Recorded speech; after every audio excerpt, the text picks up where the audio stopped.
It's called All My Friends Hate Me. It's a film about social paranoia. The idea is that it's a guy's birthday and his old uni friends have planned this birthday party for him. And one by one over the weekend, they all sort of turn against him. You're making up for your past crimes. What do you mean, past crimes?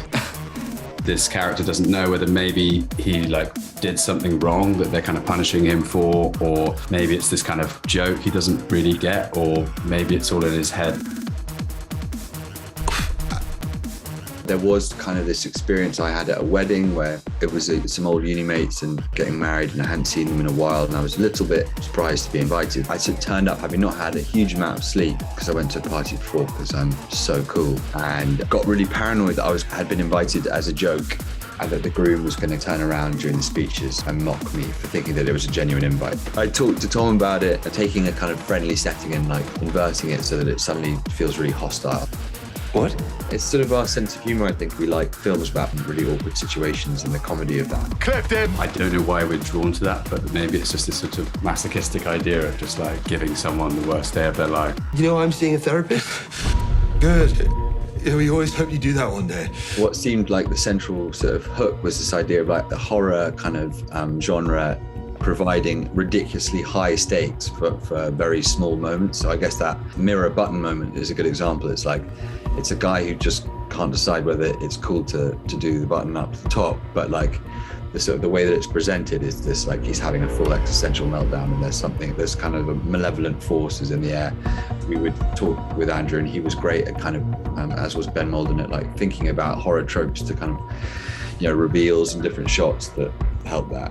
It's funny how similar comedy and horror are just structurally. They're all about tension and release and callbacks and kind of big punchlines, and so it actually felt very natural to think and to write and for Andrew to direct in that way, because it's just about building tension and either delivering a scare at the end or delivering a punchline. Everybody loves you, PD. It's got a big nice house in it, like in Downton Abbey, which is nice to look at. We watched it in a proper multiplex, and a couple next to me with kind of popcorn and nachos, and I was just like, they're not going to get into this film. By the end, they were just shouting at the screen and say Pete, and it was really pleasurable. It was really encouraging to see that they kind of identified with the themes in it, because we were sort of, concerned that it would be so uniquely British. But I think people can be neurotic all around the world, I guess.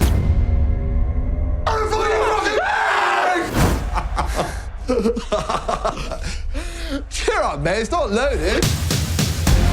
The reunion element is definitely a universal thing. I found from the responses in that idea of 10 years after college and the different people we become, and trying to work out whether you are still friends with your 20-year-old self as friends, and how awkward and sort of strange that can be.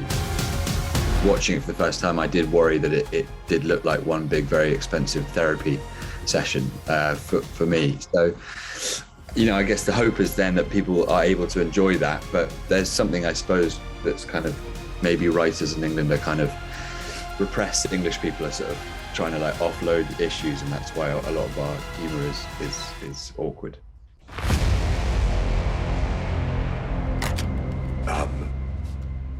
That was loaded, actually.